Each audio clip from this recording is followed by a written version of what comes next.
Okay, and now we go to the second architect, an unusual one, but one who is very admired today by many people. I'm talking about Yona Friedman, and let's see what he's offering us.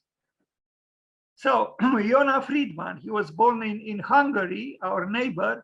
He was born in 1923, and he died. He lived for a long life, didn't he? 97 years. He died in 2020. That is last year, 2 years ago. So Yona Friedman, born on the 5th. In this here, I have something wrong in my information. So I don't even know any longer if today is the 5th or the 6th. It might be that today is the 5th. I could be wrong. I lost track of time.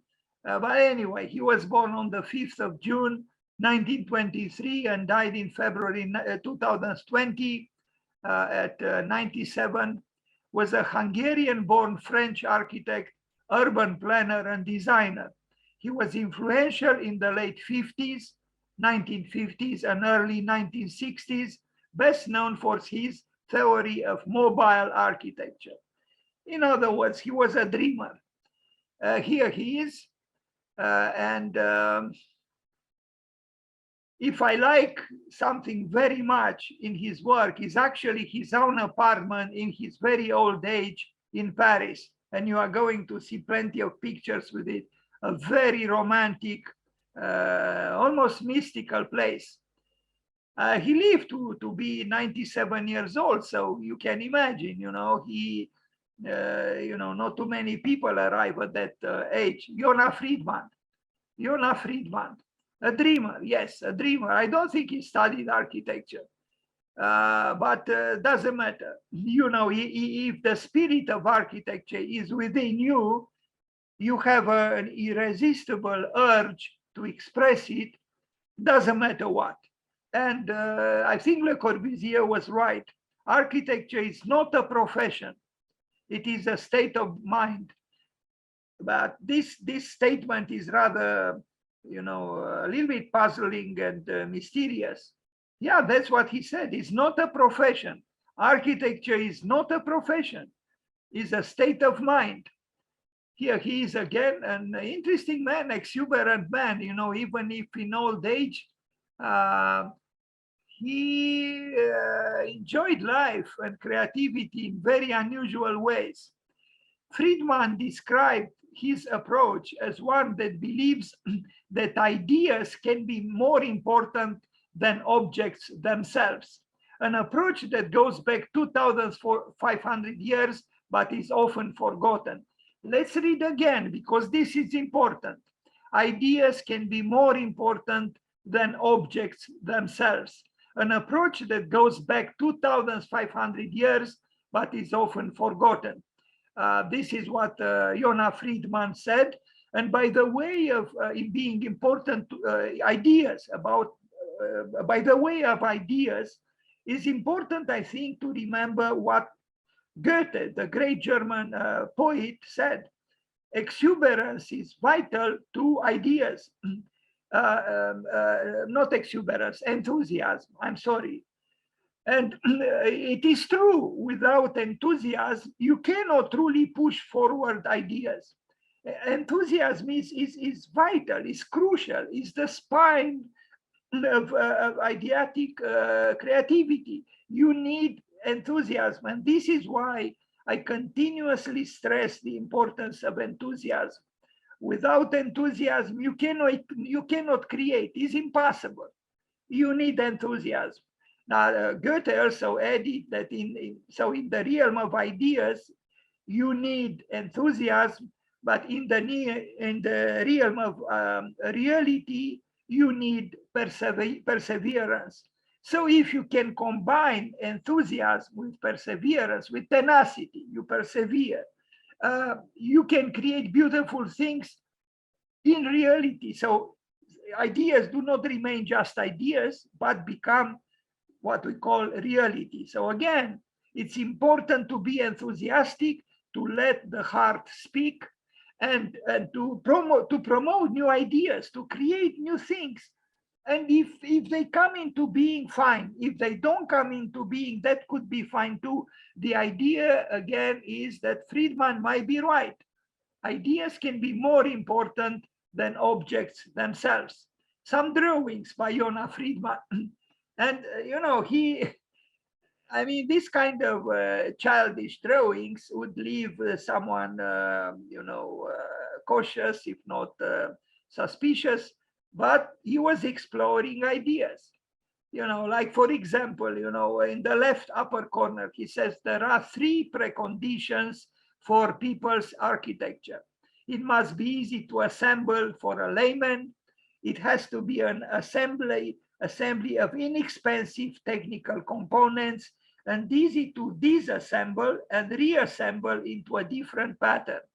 Yeah, it's just an idea, but based on this idea, you could hopefully create something useful for life, for people in general.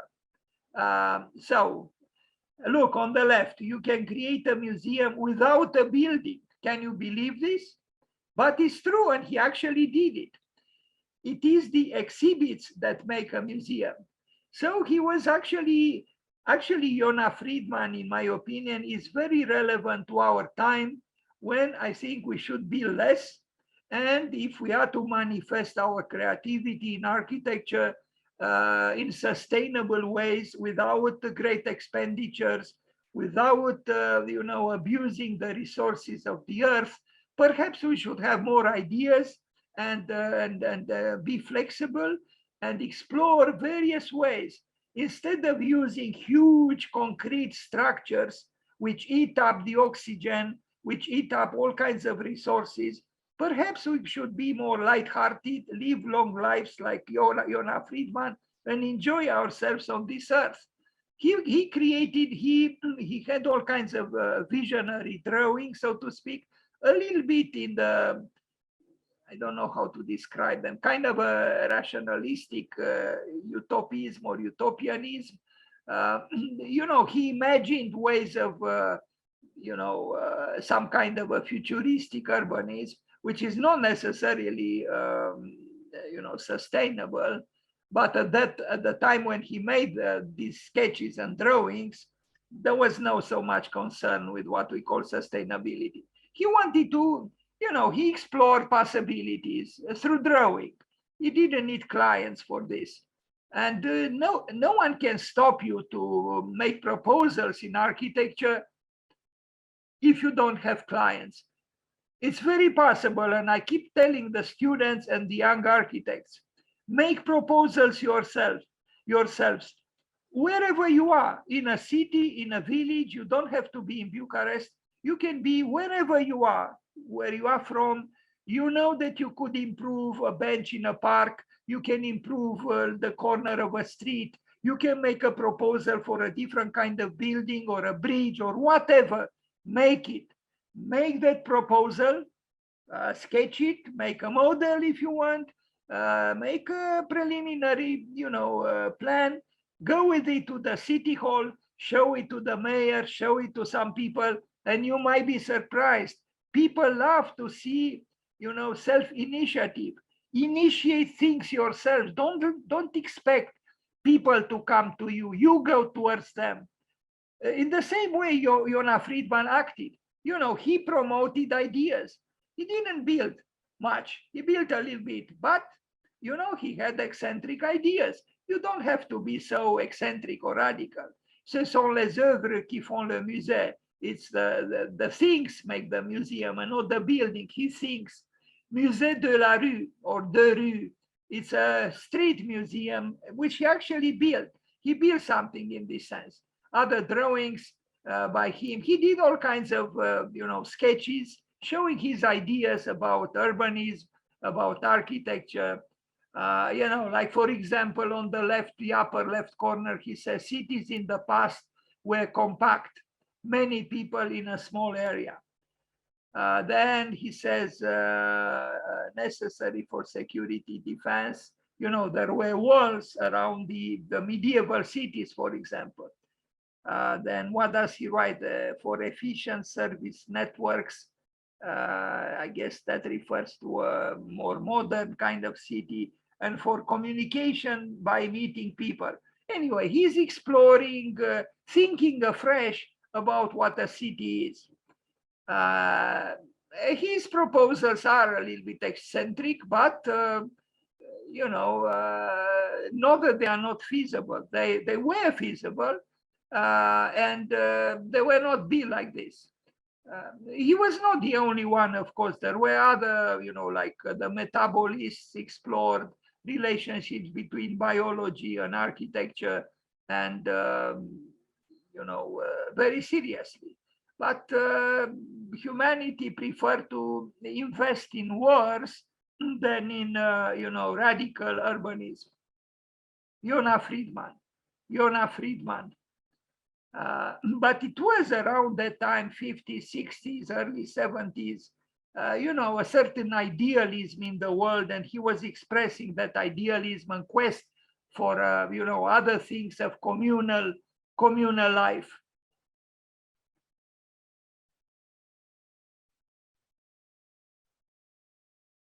He loved architecture. Now, I'm not sure he studied architecture. I think he didn't, but it's okay. He is very well known and appreciated, even if many of these schemes didn't come to life, but he did build a little bit. And again, I can't wait to arrive at his apartment, which in my opinion is beautiful, although in a very unconventional way. I don't think there was any other architect in the world who lived as he did in Paris.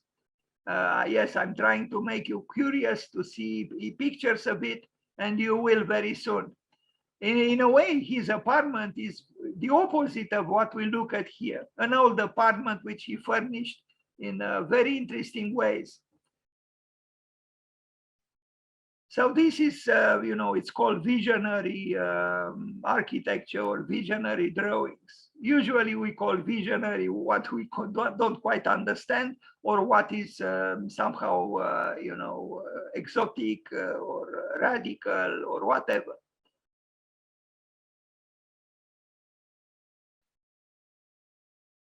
Well, certain things were built kind of in this period, a little bit, like the Habitat 67 in Montreal by Moshe Sabdi.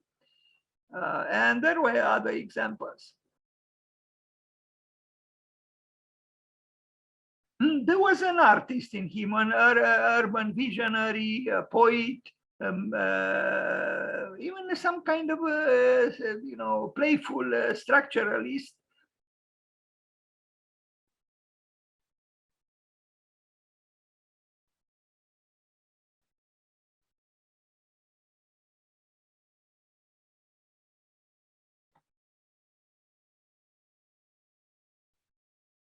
A floor plan, a sketch. Actually, something like this is very similar in a way, in spirit, to what Toyo Ito did, or Kazuyo Sejima in our times. But he died 2 years ago, so he was almost our contemporary, and in a way, he still is. Okay, maybe he drew too much and built too little. Yes. But the idea of a museum that can be in the street, part of the street, to bring art to the street, I think is a valid idea, because in essence, it represents the unity between life and art. And we need that instead of an imposing, distant, aloof museum, which contains the artworks like in a, well-kept storage space. To bring the art to the street, to life, I think it's a noble aspiration. Now, of course, some practical matters might be difficult to solve, but the idea to unite art and the street, or art and life, is a noble one. Art should be part of life, and not distant from life, not destined only to an elite or the privileged, so on, should come to the street. This is what he proposed for Paris. You see here on the right, Centre Beaubourg by Renzo Piano and Richard Rogers, and the remarkable engineer Peter Rice. who died unfortunately young. A home for refugees. You know, he was thinking even of refugees. I don't know when he made this, page, this, filled with sketches, with drawings. But the social function of architecture is indeed important. I think it's more important to build for refugees than to build for a rich person. Much more important. Now, the Serpentine summer houses, 2016, look what he did. I guess this was, I don't know if it's connected to the Serpentine Gallery. The Serpentine summer houses in 2016, they're not really houses. They are, environmental artworks, or I don't know how to call them. So Yona Friedman summer house took the form of a modular structure that could be assembled and disassembled in different formations. The architect's statement: the proposed summer house builds upon my project La Ville Spatiale, the spatial city, begun in the late 50s. The manifesto for this project, published in 1959, was based on two pillars or principles. Firstly, a mobile architecture that could create an elevated city space and enable the growth of cities while restraining the use of land. Secondly, the use of modular structures to allow people to live in housing of their own design. Well, these are radical ideas, but they could be implemented. And perhaps we should continue the research. But these are not houses. They are more like, the ideas that have a certain form of physicality. But of course, no one could live in what he drew here, almost in space. It's like a drawing in space. Anyway, the man was a dreamer. But you see, even with dreams, you can build a career and you could become famous, very well known, and people come to you and take interviews with you and so on. If you bring something new into the world, something refreshing, something poetical, something maybe even crazy, but we need those things too in life. We cannot reduce life just to measurable things and the refrigerator and the pipes and Its Majesty, Gena in Romanian. There is more to life. And I think it's even enjoyable to be a little bit irresponsible. That's what I think. And again, maybe Zvi Hecker was right. Real art and real architecture cannot be totally legal. And I think the works of this interesting man is not entirely legal. I mean, it's because it's too playful, too, artistic, too fancy, too dreamy. The Museum of Simple Technology, which he built in Madras in India in 1987.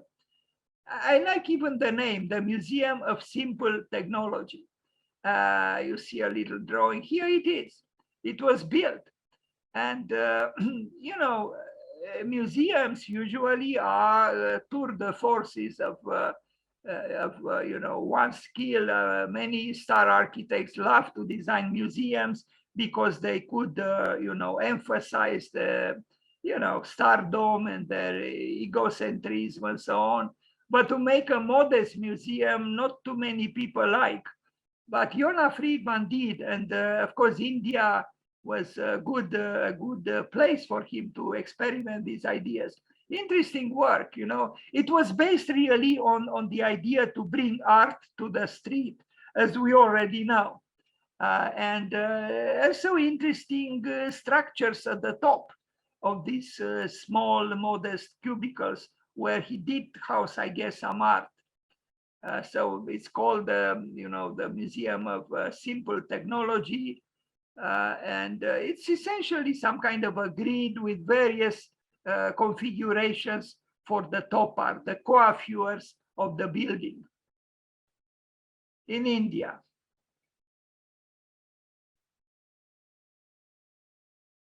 Yona Friedman.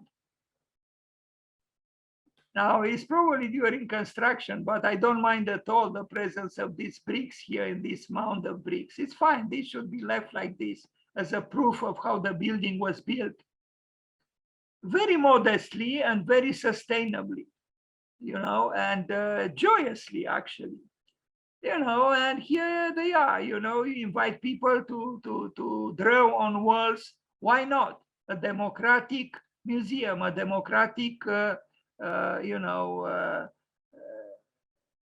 context within which everybody could participate in some form. You have the architect, but you also have the passers-by, or the students, or the people in general of that place.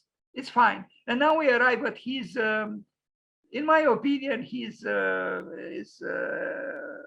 top work. His own apartment in Paris when he was very old. I don't know if he lived there. I don't know for how long he lived, but he probably died in this apartment at 97. And I find this apartment very, very moving, and I will try to explain why. Here he is, probably around 95. But look at the ambiance. Look at what's there. Look at the walls. This man played with the cut paper, created all those mythological figures on the walls. This is the apartment in Paris of a man who had a high degree of fame, and who was considered like a visionary modernist. But look at the apartment. The apartment shows something else. This is not the modernity we are accustomed to. This doesn't have white walls, does it? And look what's hanging from the ceiling. It's some kind of Baroque or Rococo aesthetic, made with things that he probably found in flea markets, very inexpensive. He brought them home. He obviously loved to collect things. Look at his bedroom. Look at the walls. There is an influence coming from India. We see some kind of mandalas there. It's a place. Look, and the structure that we looked at before is hanging from the ceiling, and it's. I find it inspiring, this place. Look at this. What modern architect would have something like this in his house? I don't know of any, actually, besides Yona Friedman. And this is not in a village in India. This is in Paris. So, an interesting man born in Hungary. Look what hangs from the ceiling. And again, what I see here is a thirst for the richness of life. This man loved art, loved objects, loved to collect, jewels, inexpensive, I'm sure. I'm sure he didn't have the gold or diamonds or whatever, things you find, for almost no money. Bring them home and hang them from the ceiling, and create an environment that is stimulative and, enhancing in a way the richness, and the poetry of life. He was an artist, of course. And I think we need artists. We need people to break the damned white cube,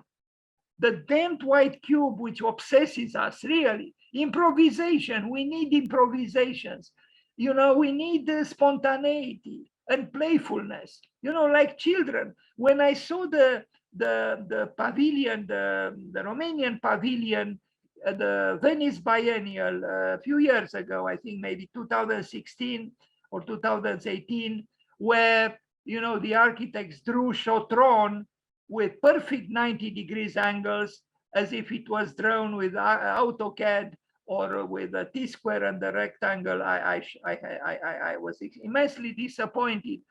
For Chotron, we should have given some color chalk to a child and allow the child spontaneously and imperfectly to draw on the pavement, or in front of the entrance into the pavilion, a nice Chotron. Instead, we were so stiff and we drew it perfectly, but lifeless. We need improvisation, we need spontaneity, and we need playfulness. Play. There is playfulness here. There is a little bit of craziness too. He was a lonely man at 90, 95. I don't know. He died at 97. But look what he has there. And we cannot accuse him that he didn't have a creative life. He did. Recycling, again, this is immensely important. To recycle, throw nothing to the garbage, nothing, especially your own projects, dear students in architecture.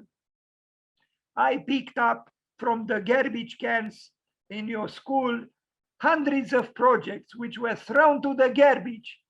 Your own work was thrown to the garbage. Yes, I protested and I was told, well, we put them on the tables, on the corridors, students don't pick them up and we cannot keep them forever, so we throw them to the garbage.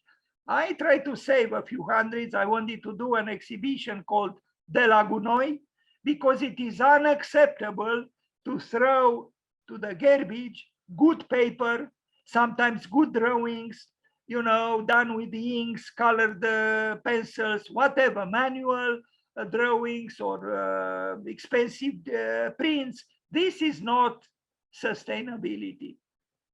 It is not. Sustainability means to throw to the garbage as little as possible, ideally nothing, and recycle. There were I found them in the garbage can, great paper, expensive paper, which had a drawing on one side, but the other side could be used too.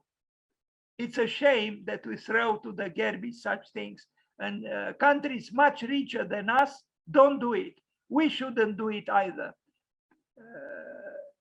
Anyway, this man indeed recycled everything.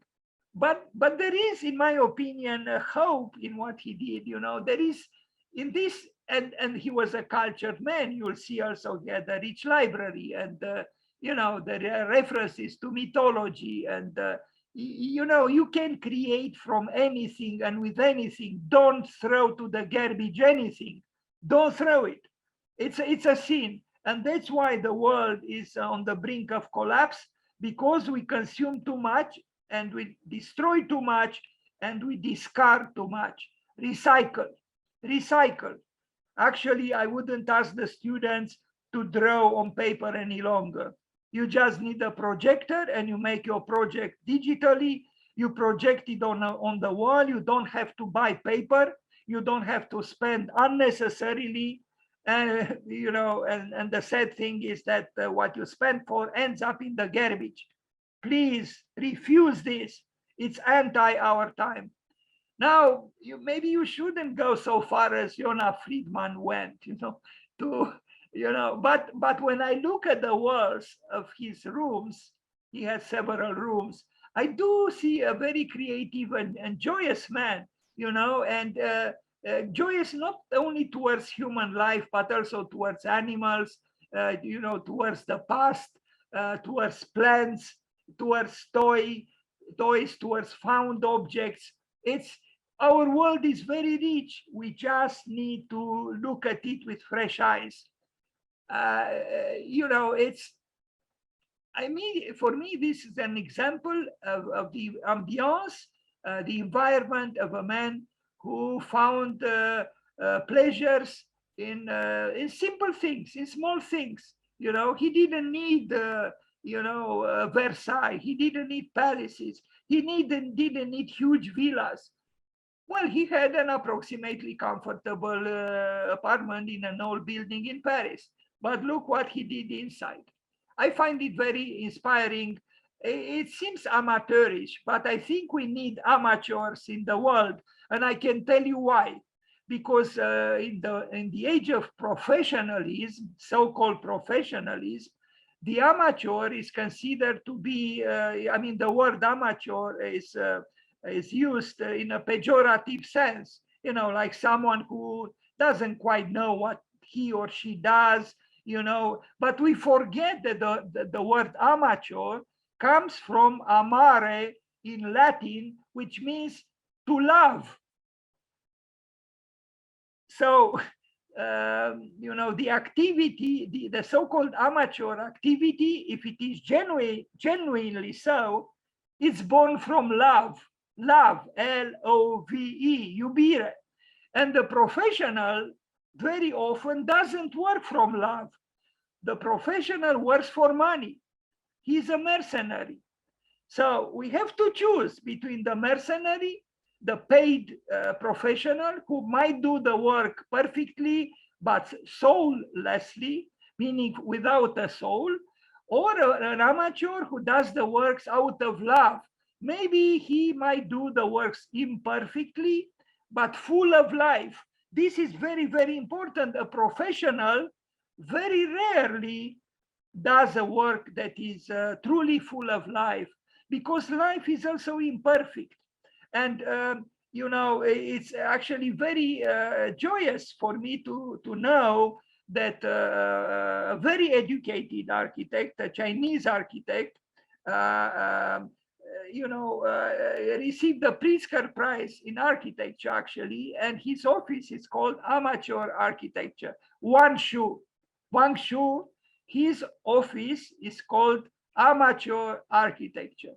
So I encourage you, taking inspiration from Wang Shu, the great Chinese contemporary architect who did receive the Pritzker Prize and whose office is called Amateur Architecture, and also from Yona Friedman, who with simple means created an interior which you might not like, it depends on the taste, but is in a way a celebration of the joy of being on the earth, you know. And you know, there are all kinds of things going on here, and there is also the ornamental aspect.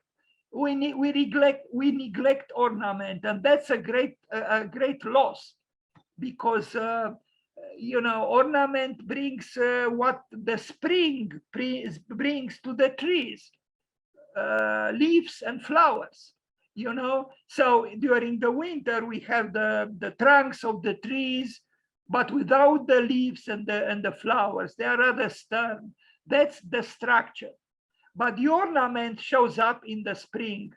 I am asking you, the students in architecture, where is the ornament in your work? But there is ornament, beautiful ornament in your own school. The ornamental panels that you can see on your way towards the library, ornamente brâncovenești. Please take a look at them. Anyway, interesting man. Look at his bedroom. I love it. I mean, I love it. You know, it's yes, there is a level of madness here, of you know, obsessive, manic, you know, elements in his psychology, I think. But it's also, I think, an attempt to save as much as possible, not just his own life, but life in general, you know. And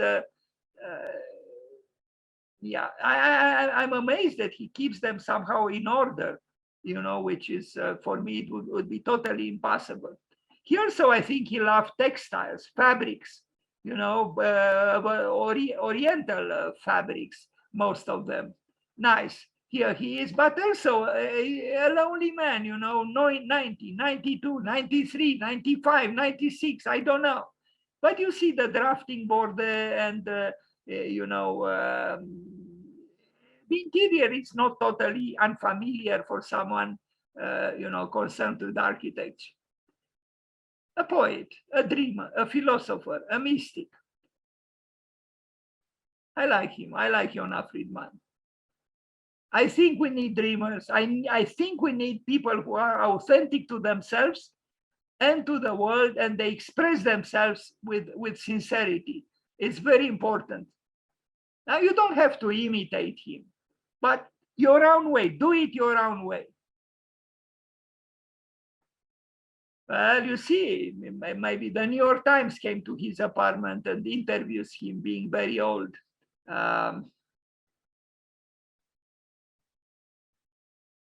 There is a lot of stuff, I agree, even for someone like me. I also like to, you know, collect things, but not quite in the same way. But and you see, you know, there are reflections, you know, on mythology, on religion, even, you know, on and also on the conjunction of various you know, forms of spirituality or mythology or culture. if I compare this library with the library of Rem Koolhaas in his own house, we see two radically different people. You know, the library of Rem Koolhaas with all the books aligned based on the height and even color, maybe, you know, very graphic, but rather superficial. Here we see, yes, lots of books that are pushed there on the shelves. You know, they are not, they are a little bit, you know, you can tell the fragility of the structure. It's okay, it's the fragility of life itself. A mask, yes, a mask. Masks always inspired artists, and maybe architects should look at masks too. Actually, the theme of a mask in architecture is a very interesting one. Please consider it. Make a building and then mask it. Bring a mask in, like a second facade or a second elevation. So this man was born in Hungary. We look at his apartment in Paris, and he lived for 97 years.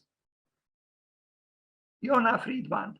The Miami project, well, not very dissimilar from what we looked at before. It's not really a house, of course, but it's more like the dream of a house, or the, I don't know how to call it, the spiritual, perhaps. No, I don't find out the words. It's more like you know, the meta reality of a possible house. It's not a house, of course. No one can live in such a house. It's more like a environmental artwork, the sculpture rather. But for some reason, you know, he was able to you know, convince other people that this might be called houses. They don't convince me in that respect, but I think the apartment he had in Paris does. That's it. Let's wish him happy birthday, and that's it for today. Thank you for being here.